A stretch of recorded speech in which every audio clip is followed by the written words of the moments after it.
В началото нямаше нищо, освен Бог. Той е там от самото начало, където никой не може да стигне.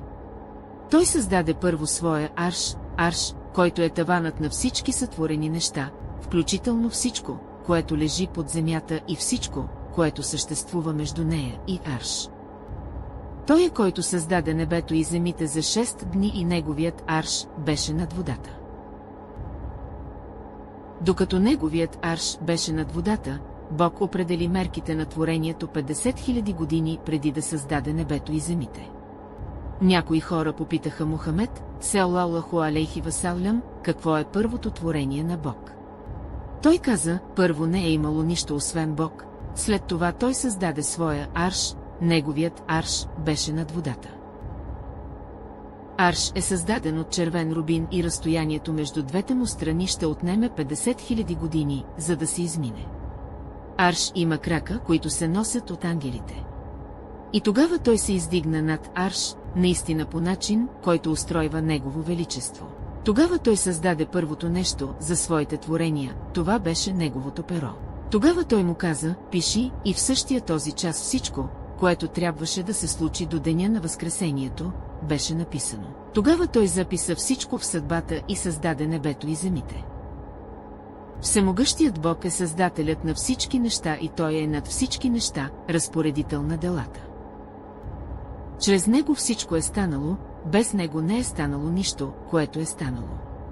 Ангелите и духовете се издигат при него в един ден, чиято продължителност е 50 000 години. Че разстоянието между арш и седмата земя ще отнеме 50 000 години, за да бъде изминато, а ширината му също е 50 000 години. Тези ангели, които носят арша на Бога и тези около него, прославят хваленията на своя единствен Господ и вярват в него и молят за прошка за тези, които вярват. За тези, които казват, никой няма право да бъде почитан освен Бог, най-великият, най-търпеливият, никой няма право да бъде почитан освен Бог, Богът на благородния арш, никой няма право да бъде почитан освен Богът, Богът на небето и Богът на земите, Богът на благородния арш. Бог, който не се роди, нито може да умре, никой не може да роди Бог, нито дори някой може да му навреди. Той е нашият Създател, вашият, мой, тези пророци, тези майки на пророци, всички нас, тази земя, тези растения, тези планини, тези звезди, цялата галактика и всичко в нея. Той е нашият Господ, всемогъщият, Той ни гледа сега, Той слуша това, Той знае какво е в сърцето ти, какво става, какво мислиш, Той знае всичко от началото и какво след смъртта ти.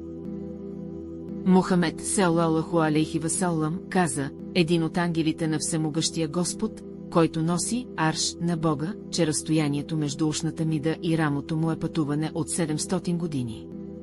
Разстоянието е като на птица, летяща 700 години. И неговото курси се простира над небето и земите и той не изпитва умора да ги пази и съхранява и той е Всевишният, най-великият.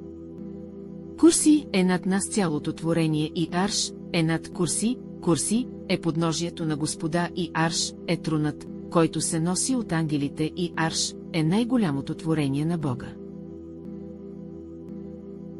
Мухамед салалаху алейхи васалям каза, курси, в сравнение с арш, не е нищо повече от железен пръстен, хвърлен в открита пустиня на земята. Курси е подножието и никой не може да изчисли правилно арш, освен Бог, всемогъщият.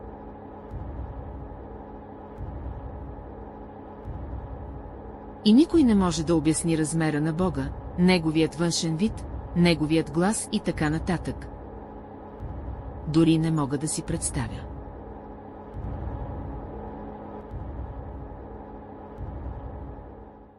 Моля, върнете се при него, молете му се, вършете добри дела преди време. Някои хора вярват, че е написано в нашите ръце и вярват, че някои хора могат да го прочетат, но това е голяма грешка, никой не знае какво е написано от Бог. И не мислете, че Бог е навсякъде или че Той е в сърцата ни, това е погрешно вярване, това е огромна грешка, Той е над арш, неговата сила и знание са навсякъде, но Той не идва сам в земята.